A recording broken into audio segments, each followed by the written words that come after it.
आइए दोस्तों, शुक्र है शुक्रवार है। एपिसोड 7 में आपका स्वागत है। आज के एपिसोड में हम सीखेंगे कैसे आइडेंटिफाई करें फेल ब्रेकआउट और फेल ब्रेकडाउन्स को। पर उसके पहले मार्केट का एक छोटा सा वीकली अपडेट ले लेते हैं। निफ्टी 17,150 के लेवल के नीचे बंद हुआ, जो कि बहुत इंपॉर्टेंट लेवल था हमारे मंथली चार्ट के अकॉर्डिंग।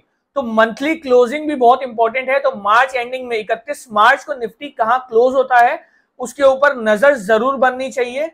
दूसरी सबसे बड़ी बात, एसवीबी बैंक के क्राइसिस के बाद सिग्नेचर बैंक, एफआरबी और उसके बाद यूरोप से क्रेडिट स्विस, इन तीनों के ऊपर क्वेश्चन मार्क खड़े हुए लिक्विडिटी को लेके।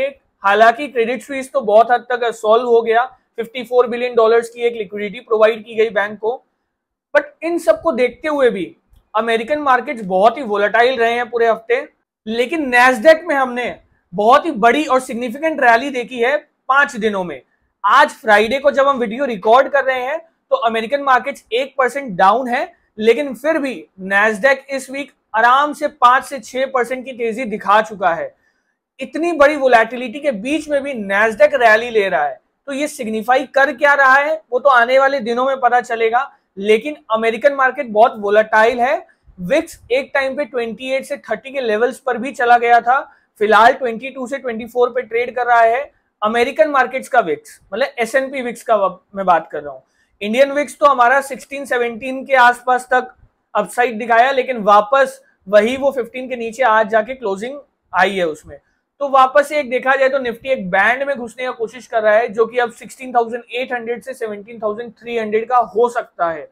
लेकिन कहीं ना कहीं जाके तो इस कंसोलिडेशन में, इस बियरिशनेस में एक पूर्ण विराम जरूर लगेगा, वहीं से मार्केट घूमेगा। लेकिन उसके पहले लार्ज कैप स्टॉक्स पे हमें नजर रखना है, जो सबसे पहले लीड करेंगे बाजार को ऊपर की तरफ।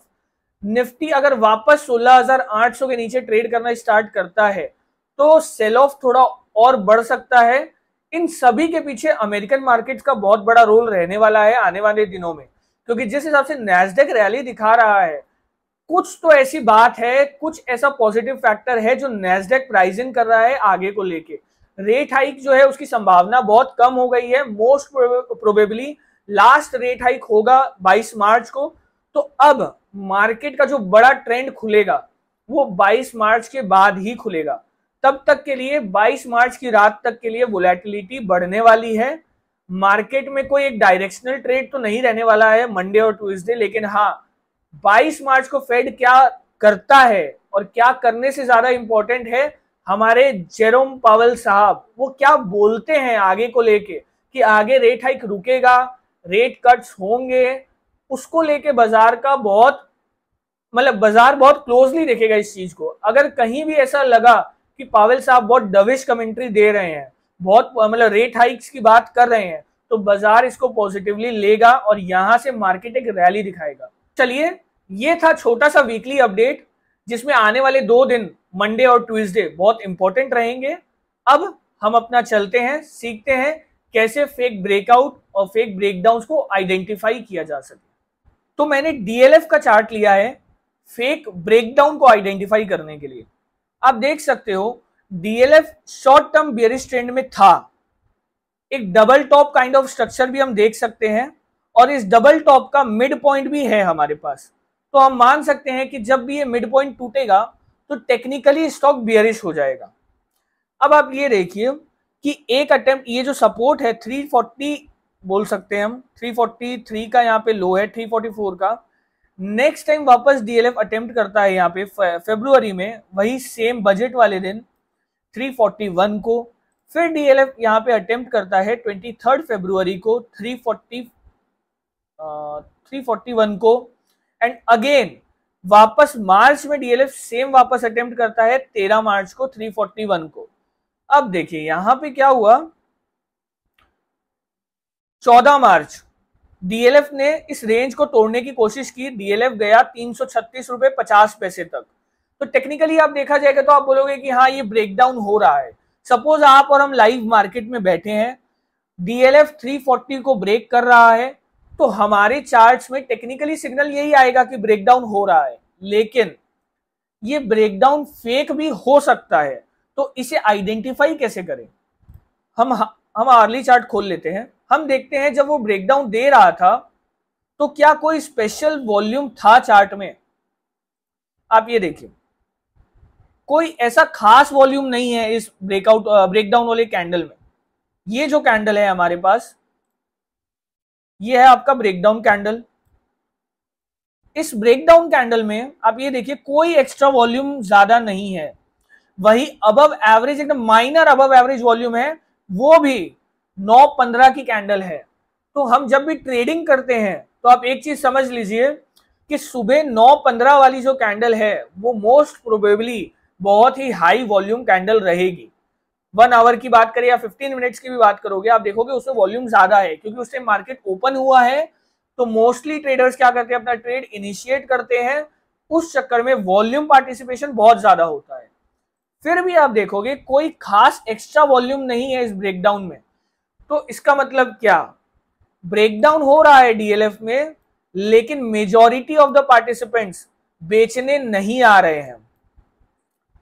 इतना बड़ा ब्रेकडाउन था, कितना बॉटम 1, आप देखोगे तो जुलाई 2022 का लो, सितंबर 2022 के लो, फरवरी 2023 के लो, मार्च में वापस टूटने जा रहे थे। मतलब ऑलमोस्ट 9 महीने के लोज, मतलब 9 महीना जो स्टॉक एक पॉइंट पे सपोर्ट ले रहा है, अगर वो टूटता है तो बहुत हद तक ये होती है कि मेजॉरिटी ऑफ द पार्टिसिपेंट्स आते हैं उस ब्रेकआउट या ब्रेकडाउन को एंटिसिपेट करने के लिए, लेकिन हमें यहां पे कोई फॉलोअप देखने को ही नहीं मिला। आप ये देखिए चार्ट्स में, जहां ब्रेकडाउन आया अगले ही कैंडल में डीएलएफ उसको पलट दिया, मतलब कोई भी पार्टिसिपेशन नहीं था। इनफैक्ट यहां पे शॉर्ट कवरिंग देखने को मिली। और दूसरा सबसे बड़ा बात क्या, अगर आप डेली चार्ट खोलोगे, आप ये देखिए डीएलएफ ने फरवरी बजट का हाई तोड़ा, बजट के पहले का हाई तोड़ा। देखिए मतलब इनफैक्ट आप देख सकते हो इस साल के ऑलमोस्ट हाई पे क्लोजिंग आ रही है। वीकली चार्ट अगर आप देखोगे तो अब ये देखिए कितना बड़ा कैंडल है, यहाँ पे ऑलमोस्ट 336 टू 377 एक ही कैंडल में हम चले गए। इसका मतलब अब क्या, जब स्टॉक फेक ब्रेकडाउन अटेम्प्ट किया उसके बाद ये बाइंग आई, मतलब इसे मान सकते हैं कि ये फेक था। ये हुआ एक ट्रैप, स्टॉप लॉस ट्रिगर करना। जब डीएलएफ एक ऐसा स्टॉक्स है जिसको majority of the technical analyst track करते हैं, रिटेल ट्रेडर्स भी इसे ट्रेड करना पसंद करते हैं, तो जब भी इसमें कोई ब्रेकआउट आता है या ब्रेकडाउन आता है तो आप देखोगे कि लोग उसमें पार्टिसिपेट करते हैं। आपको टीवी में भी बहुत सारे कॉल्स मिलेंगे, सोशल मीडिया पे आपको कॉल्स मिलेंगे। ये सब स्टॉक्स में क्या होता है, फेक ब्रेकआउट और फेक ब्रेकडाउन के चांसेस बहुत हाई होते हैं। आप देखिए कितनी फियर्स बाइंग आई है, और आज स्टॉक की जो वॉल्यूम है वो ऑलमोस्ट आप देखोगे तो 30 अगस्त, वही जो लास्ट जो ब्रेकडाउन आ रहा था, जो मिड पॉइंट था हमारा डबल टॉप का, लास्ट हमने तब ऐसा वॉल्यूम देखा था। तो आज का वॉल्यूम भी बहुत रिलायबल है। अब हमारा जो फेवरेट सेटअप है 2 और 3 एटीआर, उसे भी एक बार देख लेते हैं। 3 एटीआर में आप देखोगे तो after December 20 first by signal यहां जनरेट हुआ है। तो हम बोल सकते हैं कि टेक्निकल चार्ट्स को देखते हुए यहां पे अब डीएलएफ बाई ऑन डिप्स बन गया है। हमारे पास बहुत बढ़िया सपोर्ट है 340 से 335 का, होपफुली वो नहीं टूटना चाहिए आने वाले दिनों में। अगर यहाँ पे कोई भी फॉलोअप बाइंग आती है तो बहुत जल्दी डीएलएफ 420 या 440 के लेवल्स भी दिखा सकता है चार्ट्स पे। ऑल्दो देखिए ग्लोबल मार्केट्स बहुत वोलेटाइल है, तो वो कैसा पैन आउट होते हैं वो बहुत अलग चीज है, लेकिन keeping the global markets constant and neutral, हम ये बोल सकते हैं कि डीएलएफ आने वाले दिनों 420 से 440 के और भी बढ़ सकता है अगर हमें यहाँ फॉलोअप मिली तो। इसी प्रकार जब फेक ब्रेकडाउन होता है, इसी को जब हम उल्टा करेंगे, यहां पे आप फेक ब्रेकआउट भी देख सकते हैं डीएलएफ में। आप ये देखिए जब 14 सितंबर का जो हाई था, डीएलएफ वो तोड़ रहा था ऑलमोस्ट दिसंबर 6 को इस कैंडल में। इसके बाद आप देखिए कोई फॉलोअप बाइंग नहीं है यहाँ पे। ये जो ब्रेकआउट आया इस कैंडल में 1 और 2, ये जो एक कंसोलिडेशन था यू पैटर्न, इसका जो ब्रेकआउट आया इसके बाद कोई फॉलोअप बाइंग नहीं मिला डीएलएफ में। तो आप देख सकते हो डीएलएफ कितना जोर से गिराया वहां से। तो एक फेक ब्रेकआउट और एक फेक ब्रेकडाउन को आइडेंटिफाई करने का एकमात्र तरीका यही है, वॉल्यूम्स।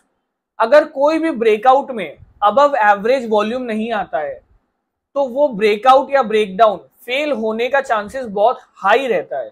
तो नेक्स्ट टाइम आप जब भी ब्रेकआउट को ट्रेड करो तो कोशिश करो कि जब वो एंड ऑफ द डे में जो ट्रेड हो रहा है और जो नेक्स्ट डे जब वो क्लोजिंग दे रहा है तो उसमें वॉल्यूम पार्टिसिपेशन क्या है। अगर स्टॉक सपोज ब्रेकआउट देके ऊपर में जाके कंसोलिडेट करने लगा, that is different thing. Breakout का वॉल्यूम प्लस नेक्स्ट डे उसे वॉल्यूम नहीं आना चाहिए। अगर वो ऊपर जाके कंसोलिडेशन कर रहा है तो सेम अमाउंट का वॉल्यूम नेक्स्ट डे नहीं होना चाहिए। अगर सेम अमाउंट का वॉल्यूम होता है मतलब आप बोल सकते हो कि ऊपर का जो सप्लाई था वो एब्जॉर्ब हो रहा है, ब्रेकआउट के बाद जो सप्लाई आ रही है वो अब्जॉर्ब हो रही है। ब्रेकआउट के बाद अगर और वॉल्यूम आता है तो स्टॉक्स को और तेज चलना पड़ेगा, एक जगह जाके रुकना नहीं चाहिए स्टॉक। सेम ब्रेकडाउन में भी अगर ब्रेकडाउन आता है तो स्टॉक में नेक्स्ट डे फॉलोअप वॉल्यूम होना चाहिए। अगर वॉल्यूम नहीं है तो 99% चांस ये है कि वो ब्रेकडाउन या ब्रेकआउट फेल है। तो नेक्स्ट टाइम आप जब भी ट्रेड करें तो वॉल्यूम पे ज्यादा फोकस रखें। वॉल्यूम ही आपको बता पाएगा कि मेजॉरिटी ऑफ द पार्टिसिपेंट्स क्या सोच रहे हैं और स्टॉक आगे करने क्या वाला है। तो नेक्स्ट वीक मिलेंगे और एक नई टॉपिक पे जरूर बात करेंगे वीकली अपडेट के साथ। Thank you.